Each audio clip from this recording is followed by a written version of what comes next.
Babies have no memory until they are 5 years old.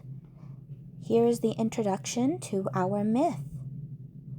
This comes from the idea that children cannot form lasting memories until they are 5 years old. However, when we investigate these claims with studies of infant memories, we will begin to see that the claim does not hold to be true. When we are born, our brains are only a quarter size of its adult size, and its size difference correlates with the growth of neurons and testing and pruning of connections. Let's see how our brains age and its development may affect early childhood memories. First, let's define some terms. Infant amnesia, hippocampus, and synapses. Infant amnesia, also called childhood amnesia, is the inability of adults to be able to recollect early episodic memories before the ages 3 to 4 years old.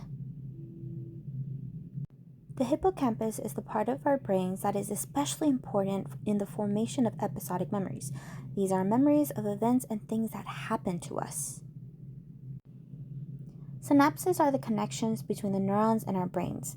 They are very important, especially during our development. Now what? Well, according to the University of Queensland, our ability to remember things for a long period of time progressively gets better throughout childhood. Within the hippocampus, there's a part called dente gyrus, which during infancy is in overdrive, making neurons at a great rate. As we reach adulthood, however, the amount of neurons we produce slows down. Depending on the rate of neurons that grow will determine how quickly you will form episodic memories during adolescence. In a 2013 study, different groups of children were tested to recall conversation they had with their mothers from the ages 3 to 3.5.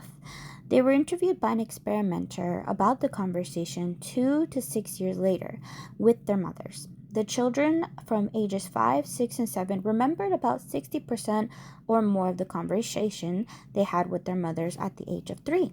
However, children from 8 to 9 years old remembered about 40% of the conversation. This actually does make a lot of sense. What does this tell us? Well, we know when we are infants, our brains are busy making neurons, so it only makes sense we have an abundance of neurons at the age of 3, and why we are still able to recall infant memories. However, as seen in the study, the chances of recalling these memories as we get older slowly diminishes. This does not mean they will completely disappear, but the chances of actually remembering them when we enter adulthood is really low.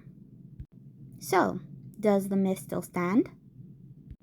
It honestly depends upon the individual and how fast their brain develops neurons to be able to form episodic memories, as well as when the production of neurons begins to slow down will also determine the rate and chances of a person forgetting childhood memories.